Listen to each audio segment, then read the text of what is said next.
Guys welcome है आप लोगों का सच्ची कहानियाँ का यूट्यूब चैनल में। सो गाइज आज का कहानी है मैं स्कूल कैसे जाऊँ साहब। एक 10 साल का लड़का दिन के समय नंगे पैर ही एक सड़क के किनारे फूल बेच रहा था और कई लोग उससे फूल भी खरीद रहे थे।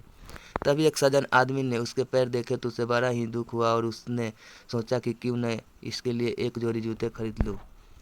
तभी वे उस सड़क के सामने एक दुकान पर गया और उसने उस लड़के के लिए एक जोड़ी जूते खरीदकर उस गरीब लड़के को पहना दिए। तभी जूते पहनकर वे गरीब लड़का बहुत ही खुश होकर बोला कि साहब क्या आप भगवान हैं? तो वे आदमी मुस्कुराते हुए बोला कि नहीं। तो तब वे फूल वाला लड़का बोला, अच्छा तो अब मैं समझा, आप भगवान के दोस्त हैं।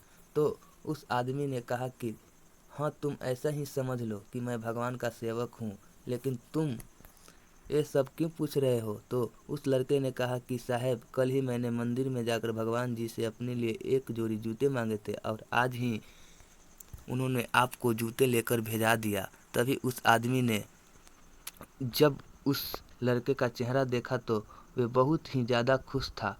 तो उसने उस लड़के से पूछा कि बेटा क्या तुम स्कूल नहीं जाते? तो लड़के ने कहा कि साहब मैंने स्कूल का नाम सुना ज़रूर है मगर कभी गया नहीं, और साहब शायद मेरे नसीब में स्कूल जाना ही नहीं, क्योंकि साहब हमें तो 2 वक्त का खाना भी कभी कभी ही नसीब होता है, तो स्कूल कहाँ से जाएंगे। यह सुनकर उस आदमी की भी आंख नम हो गई।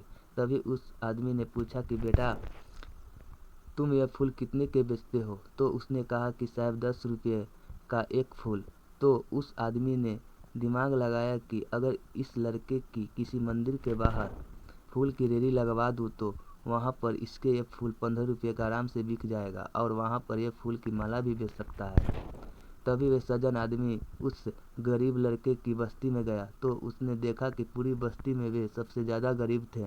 तो उस आदमी ने उसके माता पिता से बात करके उस लड़के की एक मंदिर के आगे फूल की रेली लगा दिया और उसके लिए कुछ कपड़े भी ला कर दिए। तभी उस लड़के ने उस आदमी से पूछा कि साहब आपने हमारी इतनी सहायता की, इसके लिए आपको शुक्रिया, और अब आपने मुझे एक अच्छा काम भी दे दिया और लगता है आप तो खुद भगवान ही हैं। तो साहब आप हमें कभी छोड़ कर तो नहीं जाएंगे? तो वे उस लड़के को अपने घर का पता लिख कर दे देता है और उससे यह कहकर चला जाता है कि तुम कभी भी कोई परेशानी हो तो तुम अपने माता पिता को लेकर मेरे घर ज़रूर आना, लेकिन बेटा तुम मेरी एक बात का हमेशा ध्यान रखना कि तुम खूब मेहनत करना, लेकिन ईमानदारी से। और हाँ बेटा, हो सके तो तुम शाम को समय एक ट्यूशन लगवा लेना और खूब पढ़ना ताकि तुम्हें कोई हिसाब में धोखा न दे सके।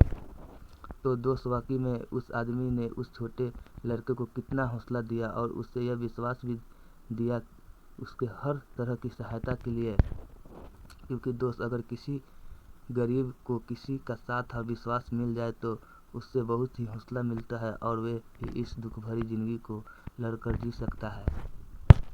सो गाइस आज का कहानी इतना